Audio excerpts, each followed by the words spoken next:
Elias was a man defined by the rhythmic safety of the ordinary. His life was a series of predictable loops, anchored by a deep devotion to his wife, Sarah, and their 2 children. To anyone looking through the window of their suburban home, he was the picture of stability, a man who checked the locks twice and found joy in the messy reality of fatherhood and the simple, unadorned peace of a Tuesday night. On this particular evening, the scene was no different. The warm glow of the lamp spilled onto the table where the family sat. The only sounds were the soft clinking of silverware and the occasional giggle. It was a peaceful domestic symphony, the kind of quiet comfort Elias had spent years building.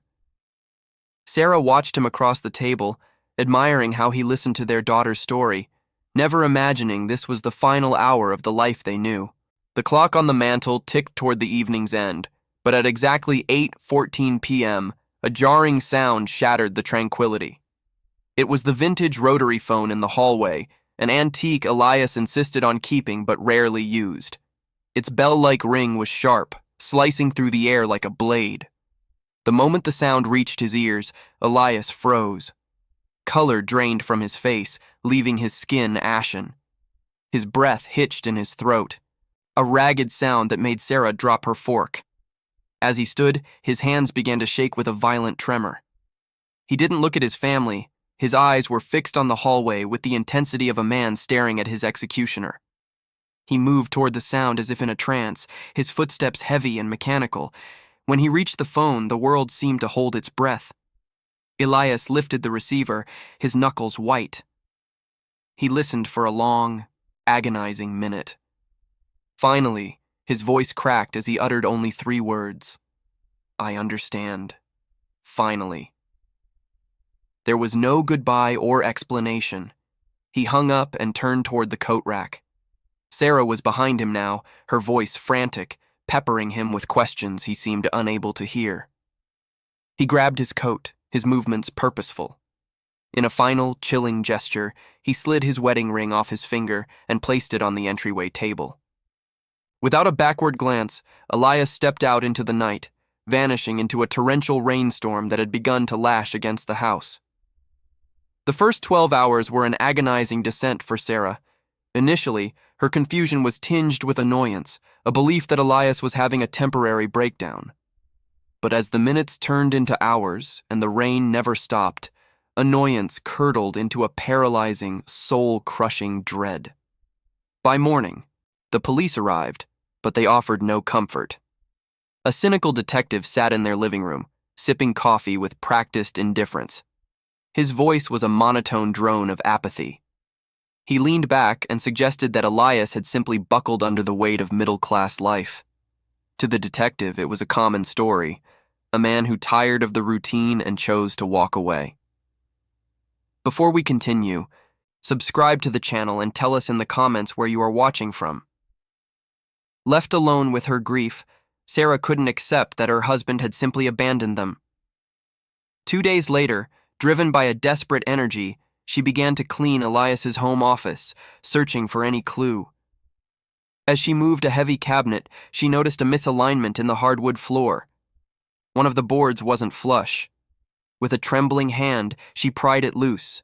Beneath the wood lay a hidden cavity, and the smell of old paper and dust filled her nose. Inside, Sarah's heart stopped. She pulled out a passport featuring Elias's unmistakable face, but the name printed beneath it was entirely foreign. Tucked behind it was a yellowed newspaper clipping from 30 years ago. The headline spoke of a tragic fire in a distant city, detailing the death of a boy who shared that mysterious name, a boy who was supposed to have died decades ago. Sarah stared at the stranger's name on the passport until the letters blurred into ink-stained ghosts. The man she had slept beside for 15 years, the father who had tucked their children into bed every night, was a carefully constructed fiction. Her obsession began that night, fueled by a frantic, desperate need to bridge the gap between the man she loved and the stranger in the hidden documents. She spent days scouring digital archives and maps, eventually zeroing in on the town mentioned in the newspaper clipping, a place called Blackridge. It was a crumbling industrial skeleton 300 miles away, a relic of the Rust Belt that Elias had always sworn he had never visited. Driving into Blackridge felt like entering a graveyard of iron and soot. As Sarah walked through the desolate streets, pieces began to click into place. Through property records and quiet conversations with residents, she unearthed a truth buried under layers of federal bureaucracy. Elias wasn't just a man with a secret. He was a ghost of a failed witness protection program. The boy who died in the fire 30 years ago had been given a new life, but the protection had quietly dissolved, leaving him exposed. Sarah felt a wave of nausea reconsidering every business trip he had ever taken. Those weren't corporate meetings. They were clandestine sessions with handlers and informants. He had spent years managing the cracks in his identity, trying to keep the darkness of his youth from spilling into their sunny, suburban home. He had lived a double life to maintain their peace. The deeper she dug, the more a specific name haunted the story: the Collector. He was a shadow from Elias's youth, a patient hunter who had spent 3 decades tracking the boy who supposedly burned to death. The Collector wasn't interested in money. He lived by a code of ancient, bloody debts. He had been waiting, watching, and narrowing the circle for 30 years. Sarah realized with a jolt of terror that this wasn't just Elias's history, it was her present. The past had finally caught up, and it was hungry for retribution. The tension shifted from discovery to visceral danger. When Sarah returned home, she noticed it, a black sedan with heavily tinted windows parked at the edge of her driveway. It didn't move, its engine purring with a low, rhythmic hum. It had been there since the night Elias disappeared, a silent predator marking the boundaries of her world. Every time she looked through the curtains, the car was there, an unblinking eye watching her every move, waiting for her to lead it to the man who had escaped. The breaking point came on a Tuesday evening. While tidying the playroom, Sarah found a digital recorder sewn inside her daughter's favorite teddy bear. With shaking hands, she pressed play. Elias's voice filled the room, broken and heavy with tears. It was a final, agonizing apology. He explained that the caller at 8:14 p.m. was an executioner giving him a choice. He could stay and watch his family pay his debt, or he could walk into the dark and face the price alone. He had walked out to lead the monster away. "I am the target, Sarah," his voice whispered. "And as long as I am near you, you are the target too." The ultimatum was cold and absolute. His life or theirs. He was trying to buy their safety with his own disappearance, making them invisible to his enemies. He had sacrificed his identity twice, once for the government and once for his family.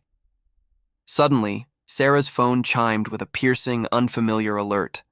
A GPS tracking application, one she had never installed, flickered to life. On the screen, a small, blinking red dot moved with mechanical precision across a map of the coastline. It was heading toward a remote cliffside cabin where the land simply ended and the ocean roared. Elias was there, and the red dot was moving closer to the abyss. Sarah drove through the night, her knuckles white as she followed the red dot on her screen. The suburban comfort of her old life felt like a dream interrupted by a nightmare. There was only the roar of wind and bitter salt spray as the road narrowed along jagged cliffs. The GPS led her to a desolate coastline where the land crumbled into the unforgiving Atlantic. Perched on the edge of a precipice sat a weather-beaten cabin. Its windows were dark, and the wood was silvered, looking more like a shipwreck than a sanctuary. She stepped out of the car, the freezing gale tugging at her coat, and walked toward the door. It was unlocked. Inside, the air was heavy with pine and old cedar, but there was something else. The faint, metallic tang of the cologne she remembered. Sarah's heart hammered as she fumbled in the dark. A single candle flickered on a table in the center of the room. Beside it lay the items that defined her husband: his silver watch, his reading glasses, and his wedding ring. The cabin was empty of people, yet saturated with his presence. It was a staged goodbye, a museum of a life that ended at 8:14 p.m. The silence was shattered by the shrill ring of a landline phone. Sarah flinched, approaching the receiver with a sense of grim inevitability. She didn't say hello. On the other end, The voice was like grinding stones, cold and devoid of empathy. It was the collector. He told her that Elias had led the hunt away from his family toward the edge of the world. The debt was settled not with blood, but with a total, irreversible erasure. Elias was gone because he had chosen to become a ghost to keep the shadows from her door.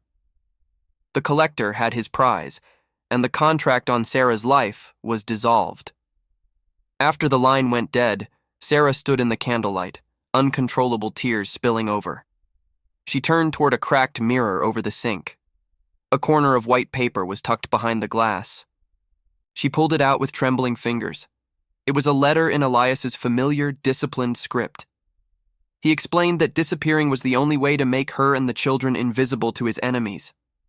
To the world, Elias was no longer a person. He was a phantom. He had sacrificed his presence to ensure they grew up in the light. He begged her not to look for him. For the moment she found him, the danger would return. The return home was a blur of hollow routines. Sarah moved through the house like a specter, the silence of the neighborhood feeling like a shroud. She told the children their father had simply gone away, a lie that tasted like ash. The cynical detective closed the file, citing a voluntary disappearance, his apathy an insult to the man who gave up everything. A year passed, marked by the deepening void in Sarah's heart. Then, on the anniversary, a nameless envelope arrived. Inside was a check for the children's college. There was no return address, just a postmark from a distant city. It was a sign that the ghost was still watching over them, a guardian angel condemned to eternal exile. Sarah sat at the kitchen table, the check in her hand. Elias had saved them, but he had left her in a world that felt entirely empty. He was out there, breathing the same air, but existing in a different, painful reality. As she rose to clear the table, a sound echoed through the quiet house, a noise she hadn't heard since that fateful, rainy night a year ago. From the hallway, the vintage phone began to ring with sharp clarity. Sarah stared at the receiver, her hand hovering over it, wondering if the shadow was calling her home or if the cycle of the chilling unknown was beginning all over again.